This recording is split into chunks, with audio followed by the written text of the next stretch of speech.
வந்தான் பாரு, வந்து சண்டை போட்ட எவனும் இல்ல.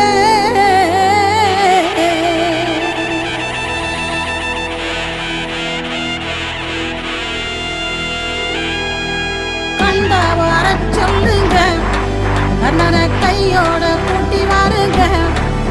அவனை கண்ணா வர சொல்லுங்க, கண்ணனை கையோட